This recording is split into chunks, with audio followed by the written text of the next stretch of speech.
Good morning, students. It's chapter 3 History from Gathering to Growing Food. The first picture is talking about Ninua's lunch. The paragraph says Ninua was eating her favorite food boiled rice, squash, pumpkins, beans, and meat. Her grandmother had grown the squash, pumpkin, and beans in the little garden plot at the back of her house. She remembered the food had been so different when she had been to Madhya Pradesh as part of a school trip. It was hot and spicy. Why was that so? Now look what I have in front of you. There are so many vegetables and fruits together. They are colorful, beautiful, and really looking interesting. And I can say they are variety of foods. Today, our food such as fruit, vegetables and grain, milk and meat comes from plants that are grown and animals. Look at the animals here.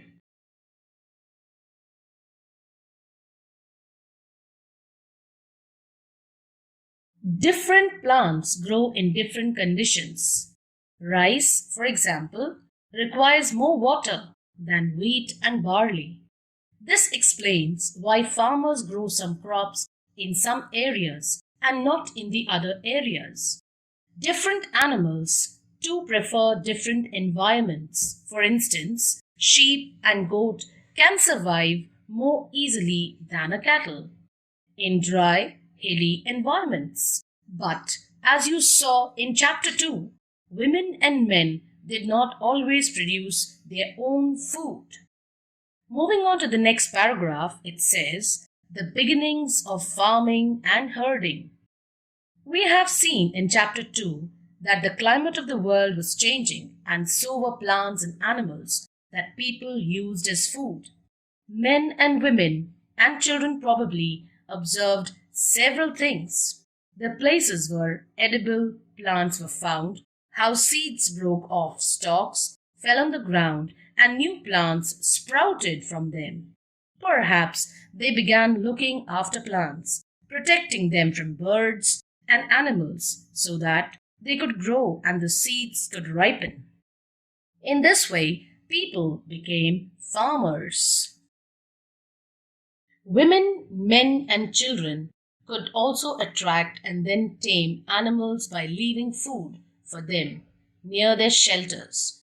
The first animal to be tamed was the wild ancestor of the dog. Later, people encouraged animals that were relatively gentle to come near the camps where they lived.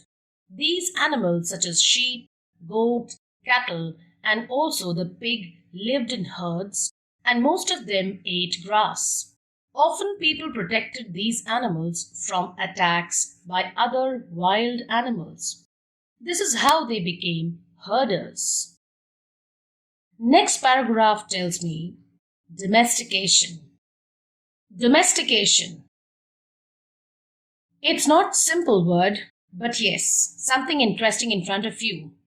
Domestication is the name given to the process in which people grow plants and look after animals. Now look at this picture in front of you. It is showing me a man. It is also growing plants, and then it is showing that the plant is bearing fruits. You can see so many of the animals which he is taming. That means he will grow it accordingly and will tame the animals according to his own wishes and comfort level. Yes, this word comes under domestication. Domestication is given to the process in which plants grow and look after the animals. Very often, plants and animals that are tended by people become different from wild animals and plants. This is because people select plants and animals for domestication. For example, they select those plants and animals that are not prone to diseases. They also select plants that yield large size grains and have strong stalks. capable of bearing the weight of the ripe grain. Seeds from selected plants are preserved and sown to ensure that the new plants and seeds will have the same qualities. Amongst the animals, those that are relatively gentle are selected for breeding. As a result, regularly domesticated animals and plants become different from wild animals and plants. For example, the teeth and horns of wild animals are usually much larger than those of domesticated animals. Look at these two sets of teeth. Which do you think belongs to a wild pig and which to a domesticated one? Please think about it. Domestication was a gradual process that took place in many parts of the world. It began about 12,000 years ago.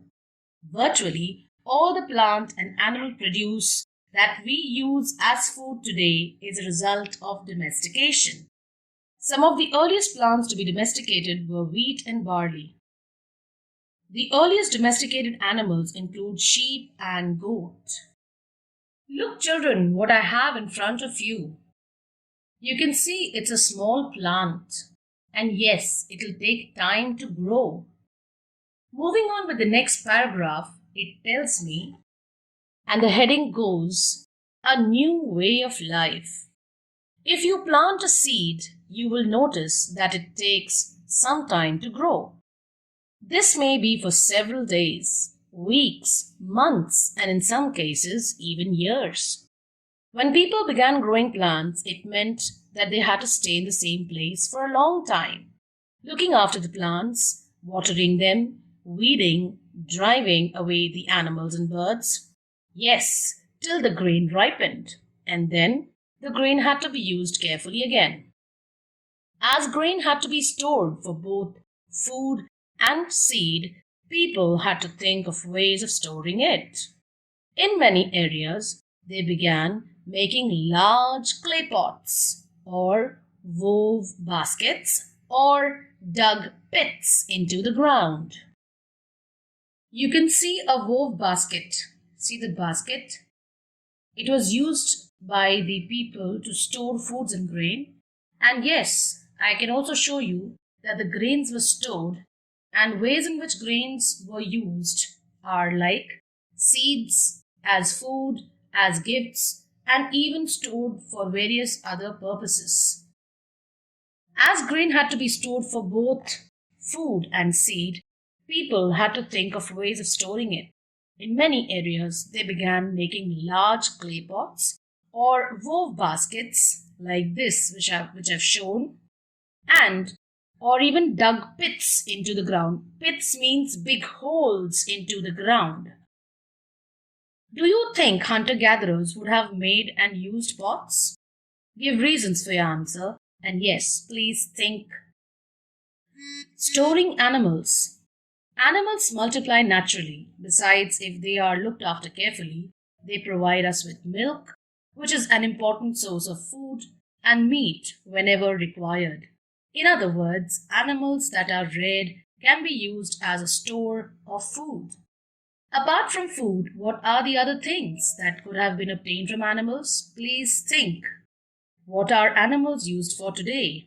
Please think this question too. It is interesting to think over some questions. Moving on with the next paragraph, we have finding out about the first farmers and herders. Turn to map 2, page 14. You will notice a number of blue squares. Each marks a site from where archaeologists have found evidence of early farmers and herders. Now I'm turning to the page 14, and yes, you can see the map. It is having so many places. And the blue squares one, like Mehergarh, it has Koldiva, it has Mahagada, it has Chirand, it has Dowdali Harding, it has Burzahom, it has many other places. And these are those sites which tell us that they were the Neolithic sites. And these sites tell us that the archaeologists have found where people started their farming and herding. These are also found all over the subcontinent. Some of the most important ones are in the northwest, in present-day Kashmir, and in East and South India. To find out whether these sites were settlements of farmers and herders, scientists study evidence of plants and animal bones. One of the most exciting finds includes the remains of burnt grain. These may have been burned accidentally or on purpose. Scientists can identify these grains, and so we know that a number of crops were grown in different parts of the subcontinent. They can also identify the bones of different animals. Now you can see very well a table below to see where the evidence of grains and bones of domesticated animals have been found. The first column tells me about the grain and bones, and the other column tells me the site where they have been found. The first one, wheat, barley, sheep, goat, and cattle, have been found in Mehergarh, and it is present in Pakistan. Rice, fragmentary animal bones, it is Koldiwa in present-day Uttar Pradesh. Rice cattle, hoof marks on clay surface, Mehergarh in present-day Uttar Pradesh. Wheat and lentil, it is Gufkral in present-day Kashmir. Wheat and lentil, dog, cattle, sheep, goat and buffalo, it is Burzahom in present-day Kashmir. Wheat, green gram, barley, buffalo and ox, it is in Chirand in present-day Bihar. Millet, cattle, sheep, goat and pig, it is Halur in present. Black gram, millet, cattle, sheep, pig, it is at present in Payampally in present-day Andhra Pradesh. These are just some of the sites from which grain and bones have been found.